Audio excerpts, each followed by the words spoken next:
Hello बच्चों, आप सभी लोगों का यूनिक क्लासेस स्कूल में हार्दिक स्वागत है। आज मैं आप लोगों को बीबीडी सीरीज के अंतर्गत हिस्ट्री का चौथा चैप्टर भारत में राष्ट्रवाद कराने वाला हूं। ये चैप्टर काफ़ी इम्पोर्टेंट है हर एक दृष्टिकोण से। यहाँ से अच्छा क्वेश्चंस आने की संभावना है 2024 बोर्ड एग्ज़ाम में। तो चलिए स्टार्ट करते हैं। आप लोग भी इस पूरा वीडियो पर बने रहें और पूरा नोट्स बना लीजिए और इस चैप्टर को पूरा हर एक क्वेश्चन एक एक को याद कर लीजिए। बहुत ही इंपॉर्टेंट क्वेश्चन है। तो चलिए स्टार्ट करते हैं। पहला क्वेश्चन है, सविनय अवज्ञा आंदोलन कब हुआ था?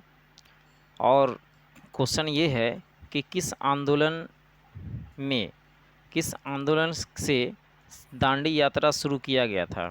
तो सविनय अवज्ञा आंदोलन से दांडी यात्रा शुरू की गई थी। सविनय अवज्ञा आंदोलन से दांडी यात्रा शुरू की गई थी। और ये सविनय अवज्ञा आंदोलन कब हुआ था? 1930 ईस्वी में हुआ था, जो महात्मा गांधी कर चलाए थे। तो सविनय अवज्ञा आंदोलन कब हुआ था? 1930 ईस्वी में हुआ था और इसी आंदोलन के थ्रू दांडी यात्रा शुरू हुआ था। तो तीन तीन क्वेश्चन यहाँ से इम्पोर्टेंट हो गया एक ही में। अब दूसरा क्वेश्चन है कि भारतीय राष्ट्रीय कांग्रेस की स्थापना कब हुआ था और इनके संस्थापक कौन थे? तो भारतीय राष्ट्रीय कांग्रेस की स्थापना सबसे पहले 1885 ईस्वी में हुआ था और इनके संस्थापक थे एओ ह्यूम थे। कौन थे? एओ ह्यूम थे। तो देखिए दो क्वेश्चन यहाँ से इम्पोर्टेंट है कि भारतीय राष्ट्रीय कांग्रेस की स्थापना कब हुआ था? तो ये हुआ था 1885 में। कौन किए थे? एओ ह्यूम किए थे। ठीक है, तो यहाँ से इम्पोर्टेंट हो गया। अब अगला क्वेश्चन बनेगा कि नमक कानून तोड़ने के लिए गांधी जी ने कौन सा स्थान चुना? तो नमक कानून तोड़ने के लिए गांधी जी ने दांडी स्थान चुना था। दांडी नामक स्थान को चुना था जहाँ पर वो नमक कानून तोड़ने के लिए गए थे। अब अगला क्वेश्चन बनेगा कि बंगाल का विभाजन कब हुआ? बंगाल का विभाजन 1905 ईस्वी में हुआ था। कब हुआ था बंगाल का विभाजन? 1905 ईस्वी में हुआ था। अब अगला क्वेश्चन बनेगा कि तिनकठिया प्रणाली किस पर लागू थी? तिनकठिया प्रणाली किस पर लागू थी? तो ये किसानों पर लागू थी। कहाँ पर लागू थी? तिनकठिया प्रणाली किसानों पर लागू थी, जो भी चंपारण में थे। तिनकठिया प्रणाली किसानों पर लागू थी। अब अगला क्वेश्चन बनेगा कि भारत छोड़ो आंदोलन का प्रसिद्ध नारा किस भारत छोड़ो का प्रसिद्ध नारा भारत छोड़ो आंदोलन का प्रसिद्ध नारा क्या था? अब अगला क्वेश्चन बनेगा कि भारत छोड़ो आंदोलन का प्रसिद्ध नारा क्या था? तो ये करो या मरो था। क्या था? करो या मरो था, जो कि भारत छोड़ो आंदोलन का प्रसिद्ध नारा दिया गया था। अब अगला क्वेश्चन बनेगा कि गांधी जी ने भारत में सत्याग्रह का पहला प्रयोग कहाँ किया? तो वो चंपारण में किए थे। कहाँ किए थे? चंपारण में गांधी जी ने अपना पहला प्रयोग सत्याग्रह का किए थे। अब अगला क्वेश्चन बनेगा कि जलियांवाला बाग हत्याकांड घटना के विरोध में महात्मा गांधी ने अपनी कौन सी उपाधि त्याग दी थी? जलियांवाला बाग हत्याकांड घटना के विरोध में महात्मा गांधी ने अपनी कौन सी उपाधि त्याग दी थी? तो उन्हें एक उपाधि मिली थी जिनका नाम था कैसरे हिंद। क्या मिला था? कैसरे हिंद मिला था। वो अपनी उपाधि लौटा दिए थे। किस घटना के अंतर्गत लौटाए थे? किस घटना के विरोध में? तो जलियांवाला बाग हत्याकांड के विरोध में वो लौटा दिए थे। अब अगला क्वेश्चन बनेगा कि चौड़ी चौड़ा कांड के बाद गांधी जी ने कौन से आंदोलन को वापस ले लिया था या बंद कर दिया था? क्वेश्चन बनेगा कि चौड़ी चौड़ा कांड के बाद गांधी जी ने कौन से आंदोलन को वापस ले लिया या बंद किया? तो वो असहयोग आंदोलन को वापस ले लिए थे या बंद कर दिए थे। और किस घटना के बाद ऐसा किए थे? तो चौड़ी चौड़ा कांड के बाद ऐसा किए थे। कौन से घटना? तो चौड़ी चौड़ा कांड के बाद गांधी जी ने ये निर्णय लिए। अब अगला क्वेश्चन बनेगा कि जलियांवाला बाग हत्याकांड की जांच के लिए सरकार द्वारा कौन सा समिति का गठन किया गया था? तो जलियांवाला बाग हत्याकांड की जांच के लिए सरकार द्वारा हंटर समिति का गठन किया गया था। किस समिति का किया गया था? तो हंटर समिति का गठन किया गया था। अब अगला क्वेश्चन बनेगा कि आरएसएस की स्थापना कब हुई, किसके द्वारा की गई? तो आरएसएस यानी कि राष्ट्रीय स्वयं सेवक संघ की स्थापना 1925 ईस्वी में हुआ और ये के बी हेडगेवर के द्वारा किया गया था। अब अगला क्वेश्चन बनेगा कि सिपाही विद्रोह कब हुआ था। सिपाही विद्रोह कब हुआ था, तो ये 1857 ईस्वी में हुआ था। सिपाही विद्रोह कब हुआ, 1857 ईस्वी में हुआ था। अगला क्वेश्चन है कि कौन सा नीति अपनाकर अंग्रेज़ों ने, कौन सा नीति अंग्रेज़ों ने अपनाई, कौन सी नीति अंग्रेज़ों ने अपनाई, तो ये अंग्रेज़ों ने फूट डालो और राज करो की नीति अपनाई थी। फूट डालो और राज करो की नीति अंग्रेज़ों ने अपनाई थी। अगला क्वेश्चन बनेगा कि भारतीय राष्ट्रीय कांग्रेस के पहले अध्यक्ष कौन थे। भारतीय राष्ट्रीय कांग्रेस के प्रथम अध्यक्ष कौन थे, तो ये थे WC बनर्जी, यानी व्योमेश चंद्र बनर्जी थे, जो कि भारतीय राष्ट्रीय कांग्रेस के पहले अध्यक्ष थे। कौन थे, WC बनर्जी, यानी व्योमेश चंद्र बनर्जी थे। अब अगला क्वेश्चन बनेगा कि जलियांवाला बाग हत्याकांड कब हुई थी। जलियांवाला बाग हत्याकांड कब हुई थी, तो जलियांवाला बाग हत्याकांड 13 अप्रैल 1919 को हुई थी। 13 अप्रैल 1919 को जलियांवाला बाग हत्याकांड घटना घटी थी। अब अगला क्वेश्चन बनेगा कि टीपू सुल्तान कहाँ का शासक था। टीपू सुल्तान कहाँ का शासक था, तो ये मैसूर का शासक था। टीपू सुल्तान कहाँ का शासक था, मैसूर का शासक था। अब अगला क्वेश्चन बनेगा कि गांधी जी ने किसकी स्थापना 1915 ईस्वी में की थी, या गांधी जी ने साबरमती आश्रम की स्थापना कब की थी, तो गांधी जी ने साबरमती आश्रम की स्थापना 1915 ईस्वी में किए थे। और साबरमती आश्रम की स्थापना किसने किए, तो गांधी जी ने किए। गांधी जी ने 1915 ईस्वी में कौन से आश्रम की स्थापना किए, तो साबरमती आश्रम की स्थापना किए। यानी यहाँ से 3 क्वेश्चन बना, ठीक है। कौन कौन सा, तो गांधी जी ने साबरमती आश्रम की स्थापना 1915 ईस्वी में किए। साबरमती आश्रम की स्थापना किसने किए, तो गांधी जी ने किए। गांधी जी ने 1915 में कौन से आश्रम की स्थापना किए, तो साबरमती आश्रम की स्थापना किए। तो इस तरह से इम्पोर्टेंट क्वेश्चन है यहाँ से, ठीक है। अब अगला क्वेश्चन है बनेगा कि ब्रह्म समाज की स्थापना किसने की है। ब्रह्म समाज की स्थापना किसने किया था, तो राजा राम मोहन राय जी किए थे। कौन किए थे, ब्रह्म समाज की स्थापना राजा राम मोहन राय जी। अब अगला क्वेश्चन बनेगा कि वेदों की ओर लौटो का नारा किसने दिया। वेदों की ओर लौटो का नारा किसने दिया, तो सही उत्तर हो जाएगा वेदों की ओर लौटने का नारा दयानंद सरस्वती जी दिए थे। कौन दिए थे, दयानंद सरस्वती जी दिए थे। अब अगला क्वेश्चन बनेगा कि हिंद स्वराज पुस्तक किसके द्वारा लिखी गई।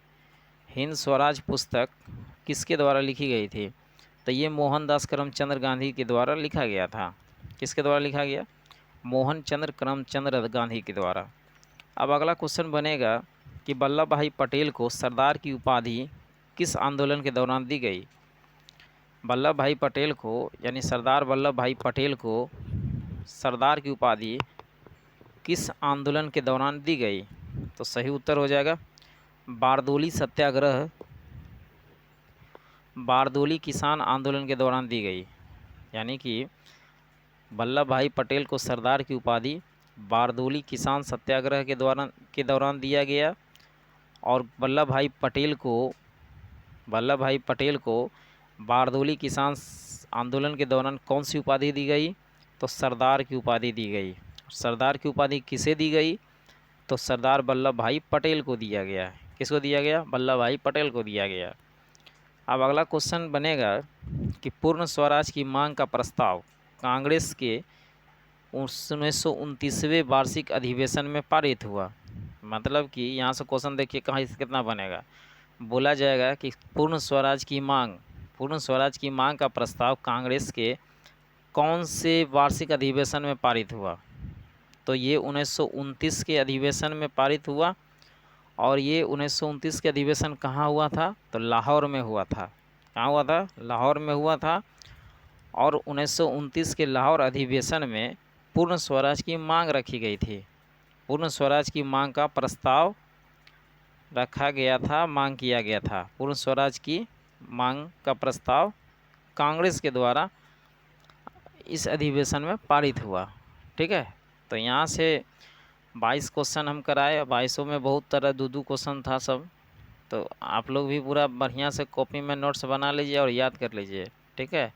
ये चैप्टर काफ़ी इम्पोर्टेंट है।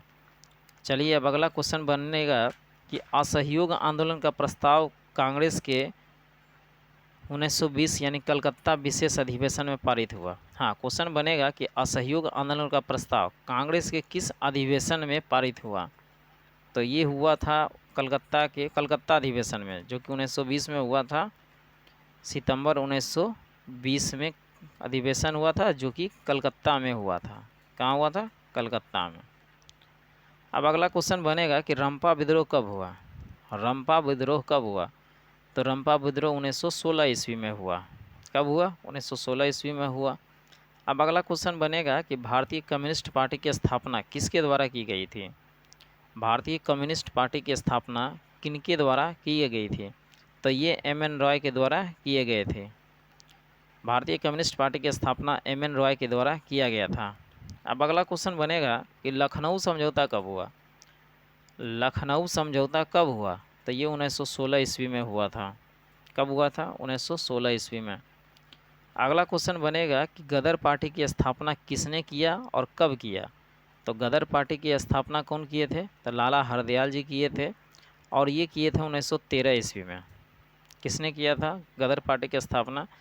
तो लाला हरदयाल किए थे 1913 ईस्वी में।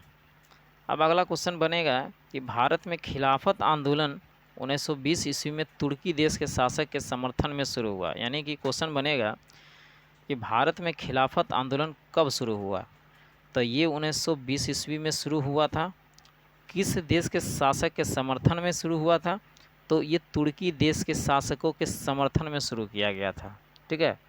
तो तुर्की देश के शासकों के समर्थन में कौन सा आंदोलन शुरू हुआ था? तो खिलाफत आंदोलन शुरू हुआ था। और खिलाफत आंदोलन कब शुरू हुआ? तो 1920 ईस्वी में शुरू हुआ। अब अगला क्वेश्चन बनेगा कि बंगाल का विभाजन कब हुआ था और किसने किया था। तो बंगाल का विभाजन 1905 ईस्वी में हुआ था, और लॉर्ड कर्जन ने किया था। किसने किया था? लॉर्ड कर्जन ने किया था, जो कि 1905 ईस्वी में हुआ था। और 1905 ईस्वी में बंगाल का विभाजन हुआ था। क्या हुआ था? 1905 ईस्वी में बंगाल का विभाजन हुआ था। बंगाल का विभाजन हुआ था। अब अगला क्वेश्चन बनेगा कि गांधी जी ने दूसरे गोलमेज सम्मेलन में, गांधी जी ने किस गोलमेज सम्मेलन में भाग लिया। क्वेश्चन बनेगा कि गांधी जी ने कौन से गोलमेज सम्मेलन में भाग लिया। तो सही उत्तर हो जाएगा यहाँ पर, गांधी जी ने दूसरे गोलमेज सम्मेलन में भाग लिया। किस में लिए? तो दूसरे गोलमेज सम्मेलन में भाग लिए। अगर आपसे पूछा जाए कि कौन ऐसे व्यक्ति हैं जो तीनों गोलमेज सम्मेलन में भाग लिए, तो डॉक्टर बी.आर. अम्बेडकर हो जाएगा आंसर। अब अगला क्वेश्चन बनेगा, आर्म्स एक्ट किसने लागू किया था। आर्म्स एक्ट को किसने लागू किया? तो ये लिंटन ने लागू किया था। किसने लागू किया था? लिंटन ने लागू किया था। अब अगला क्वेश्चन बनेगा कि ताना भगत आंदोलन कहाँ हुआ था, किस में हुआ था। तो ताना भगत आंदोलन उरावो आदिवासियों में हुआ था। कहाँ हुआ था? उरावो आदिवासियों में हुआ था। उरावो आदिवासियों में कौन सा ताना भगत आंदोलन उरावो आदिवासियों में हुआ था, यहाँ क्वेश्चन बन जाएगा। अब अगला क्वेश्चन बनेगा कि खलीफा पद की समाप्ति तुर्की में 1924 ईस्वी में संपन्न की गई। देखिए, खलीफा पद की समाप्ति कौन से देश में कब किया गया था? तो तुर्की देश में हुआ। खलीफा पद की समाप्ति तुर्की देश में 1924 ईस्वी में संपन्न की गई थी, ठीक है। अब अगला क्वेश्चन बनेगा कि भारतीय स्वाधीनता समिति की स्थापना कहाँ की गई, कब की गई। तो भारतीय स्वाधीनता समिति की स्थापना जर्मनी में किया गया था। कब किया गया था? 1914 ईस्वी में हुआ था। भारतीय स्वाधीनता समिति की स्थापना जर्मनी में हुआ और 1914 ईस्वी में हुआ। अब अगला क्वेश्चन बनेगा कि गांधी इरविन समझौता कब हुआ था और इसे किस नाम से जाना जाता है। तो गांधी इरविन समझौता ये हुआ था 1931 ईस्वी में। कब हुआ था? 1931 ईस्वी में हुआ था, और इसी को हम लोग दिल्ली पैक्ट के भी नाम से जानते हैं। गांधी इरविन समझौता को दिल्ली पैक्ट के भी नाम से जाना जाता है, और ये 1931 ईस्वी में हुआ था। अब अगला क्वेश्चन बनेगा कि गांधी जी से दक्षिण अफ्रीका से वापस गांधी जी कब आए। दक्षिण अफ्रीका से वापस गांधी जी कब आए? तो 1915 ईस्वी में आए थे।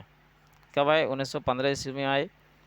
अब अगला क्वेश्चन बनेगा कि श्रमिक विवाद अधिनियम किस ईस्वी में बनाया गया? श्रमिक विवाद अधिनियम 1929 ईस्वी में बनाया गया। अब अगला क्वेश्चन बनेगा कि बम्बई में कांग्रेस समाजवादी दल की स्थापना कब हुई? यानी कि क्वेश्चन यहाँ से बनेगा कि कांग्रेस समाजवादी दल की स्थापना कब हुई और कहाँ हुई? तो कांग्रेस समाजवादी दल की स्थापना बम्बई में हुई और 1934 ईस्वी में हुआ था। कब हुआ था? बम्बई में हुआ था और 1934 ईस्वी में स्थापना की गई कांग्रेस समाजवादी दल की। अब अगला क्वेश्चन बनेगा कि जवाहरलाल नेहरू और सुभाष चंद्र बोस ने इंडिपेंडेंस लीग की स्थापना किस ईस्वी में किए थे? और या तो इंडिपेंडेंस लीग की स्थापना 1928 ईस्वी में किसने किया था? तो देखिए, इंडिपेंडेंस लीग की स्थापना हुआ था 1928 ईस्वी में और इसमें दो व्यक्ति थे, जवाहरलाल नेहरू और सुभाष चंद्र बोस थे। अब अगला क्वेश्चन बनेगा कि स्वराज दल के अध्यक्ष कौन थे? स्वराज दल के अध्यक्ष कौन थे? स्वराज दल के अध्यक्ष मोतीलाल नेहरू थे। कौन थे? मोतीलाल नेहरू थे। मोतीलाल नेहरू किसके अध्यक्ष थे? तो स्वराज दल के अध्यक्ष थे। अब अगला क्वेश्चन बनेगा कि आर्य समाज की स्थापना किसने की? आर्य समाज की स्थापना किसने की? तो दयानंद सरस्वती जी की है। दयानंद सरस्वती जी ने आर्य समाज की स्थापना की है। अब अगला क्वेश्चन बनेगा कि अलीगढ़ आंदोलन का नेतृत्व किसने किया? अलीगढ़ आंदोलन का नेतृत्व किसने किया? तो सही उत्तर हो जाएगा सैयद अहमद खान किए थे। किसने किए थे? सैयद अहमद खान ने। अब अगला क्वेश्चन बनेगा अली मुदालियार ने किस विद्रोह का नेतृत्व किया था? अली मुदालियार ने मोपला विद्रोह का नेतृत्व किया था। किस विद्रोह का? मोपला विद्रोह का। अब अगला क्वेश्चन बनेगा कि किस ईस्वी में बंगाल विभाजन को रद्द कर दिया गया या वापस ले लिया गया था और किसने लिया था? तो बंगाल विभाजन 1911 ईस्वी में रद्द किया गया और ये लॉर्ड हार्डिंग के द्वारा किया गया था। किसके द्वारा किया गया था? लॉर्ड हार्डिंग के द्वारा किया गया था 1911 ईस्वी में। अब अगला क्वेश्चन बनेगा कि फॉरवर्ड ब्लॉक के संस्थापक कौन थे? फॉरवर्ड ब्लॉक के संस्थापक कौन थे? तो फॉरवर्ड ब्लॉक के संस्थापक सुभाष चंद्र बोस थे। कौन थे? सुभाष चंद्र बोस थे। फॉरवर्ड ब्लॉक के संस्थापक थे। फॉरवर्ड ब्लॉक के संस्थापक कौन थे? सुभाष चंद्र बोस थे। अब अगला क्वेश्चन बनेगा कि एम.एन. रॉय ने 1920 ईस्वी में कहाँ पर भारतीय कम्युनिस्ट पार्टी की स्थापना किए थे? कौन सा जगह पर? तो एम.एन. रॉय ने ताशकंद में भारतीय कम्युनिस्ट पार्टी की स्थापना की है। कहाँ किए? ताशकंद में किए थे और ये 1920 ईस्वी में किए। और दूसरा क्वेश्चन पूछ सकता है घुमा करके कि भारतीय कम्युनिस्ट पार्टी की स्थापना किसने की? तो एम.एन. रॉय ने की, 1920 ईस्वी में किए। कहाँ किए? तो ताशकंद में किए। तो इस तरह से 46 क्वेश्चन ऑब्जेक्टिव का अभी तक कभी कराएं इंपॉर्टेंट क्वेश्चन। अब चलिए आगे की ओर। अब अगला क्वेश्चन बन सकता है कि सांप्रदायिक निर्णय की घोषणा किसने की थी? सांप्रदायिक निर्णय की घोषणा किसने की? तो मैकडोनाल्ड ने किया था। किसने की? मैकडोनाल्ड ने। अब अगला क्वेश्चन बनेगा कि 26 जनवरी 1930 ईस्वी को पूर्ण स्वतंत्रता दिवस घोषित किया गया। यानी क्वेश्चन बनेगा कि किस तिथि को, किस वर्ष पूर्ण स्वतंत्रता दिवस घोषित किया गया था? कब पूर्ण स्वतंत्रता दिवस कब घोषित किया गया था? तो ये किया गया था 26 जनवरी 1930 ईस्वी को पूर्ण स्वतंत्रता दिवस घोषित किया गया था। अब अगला क्वेश्चन बनेगा कि गांधी जी ने असहयोग आंदोलन की शुरुआत कब की थी? तो गांधी जी ने असहयोग आंदोलन की शुरुआत 1 अगस्त 1920 को ईस्वी को किया था। कब किया था शुरुआत? 1 अगस्त 1920 से शुरुआत किए थे। और असहयोग आंदोलन की शुरुआत किसने की? तो गांधी जी किए थे। कौन किए थे? असहयोग आंदोलन की शुरुआत महात्मा गांधी किए थे। कब किए थे? तो 1 अगस्त 1920 ईस्वी को किए थे। अब अगला क्वेश्चन बनेगा कि गांधी जी ने नमक कानून को कब भंग किया, या नमक कानून को किसने भंग किया? तो गांधी जी ने नमक कानून को भंग किए। कब किए? तो 6 अप्रैल 1930 ईस्वी को भंग किए। कब किए? 6 अप्रैल 1930 ईस्वी को। अब अगला क्वेश्चन बनेगा कि गांधी जी ने दांडी यात्रा कब से आरंभ की? गांधी जी ने दांडी यात्रा 12 मार्च 1930 ईस्वी से आरंभ की। 12 मार्च 1930 ईस्वी को आरंभ किए थे। अब अगला क्वेश्चन बनेगा कि किस व्यक्ति को बादशाह खान या सीमांत गांधी के नाम से जाना जाता है या उसे बोलते हैं? तो खान अब्दुल गफर खान को ही बादशाह खान या सीमांत गांधी के नाम से जाना जाता है। अब अगला क्वेश्चन बनेगा कि गांधी जी को महात्मा की उपाधि किसने दिया? गांधी जी को महात्मा की उपाधि किसने दिया? तो रविंद्रनाथ ठाकुर ने दिए थे।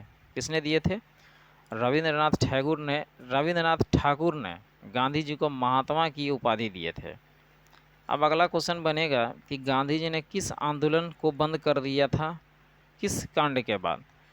तो चौड़ी चौड़ा हत्याकांड हुआ था। चौड़ी चौड़ा कांड हुआ था, उनके बाद गांधी जी के द्वारा चलाया जा रहा था असहयोग आंदोलन, उसको वापस ले लिए। ठीक है, कौन लिए? तो गांधी जी ने वापस लिया। अगला क्वेश्चन बनेगा कि भारतीय राष्ट्रवाद के उदय का सबसे प्रमुख कारण क्या था? भारतीय राष्ट्रवाद के उदय का सबसे प्रमुख कारण क्या था? तो वो था अंग्रेजी साम्राज्यवाद के विरुद्ध असंतोष था। क्या था? अंग्रेजी साम्राज्यवाद के विरुद्ध असंतोष था।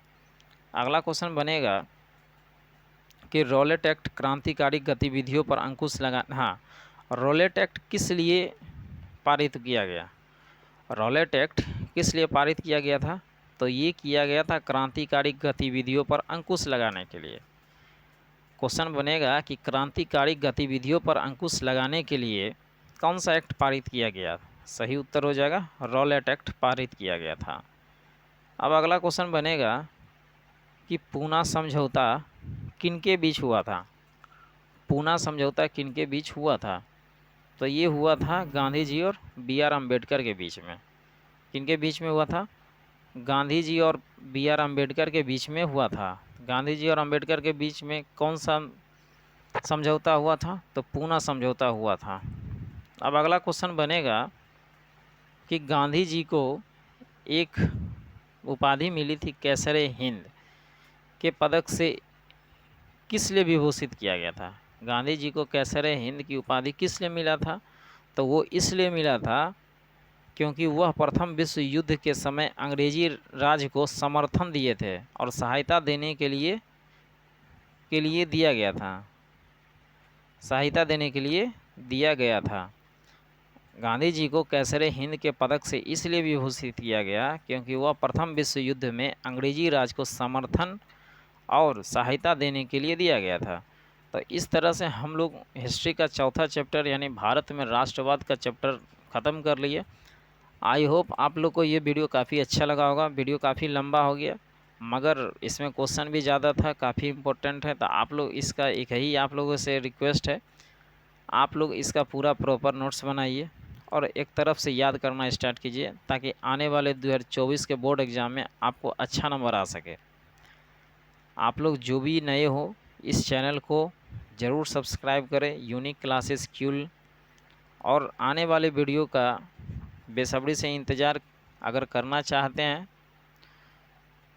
तो कुछ नहीं, आपको नोटिफिकेशन मिल जाएगा। बस आपको यही करना है कि यूनिक क्लासेस क्यूल को सब्सक्राइब कर लीजिए। पहला नोटिफिकेशन आप तक ज़रूर पहुंच जाएगा। आप सभी लोगों को वीडियो देखने के लिए बहुत बहुत धन्यवाद।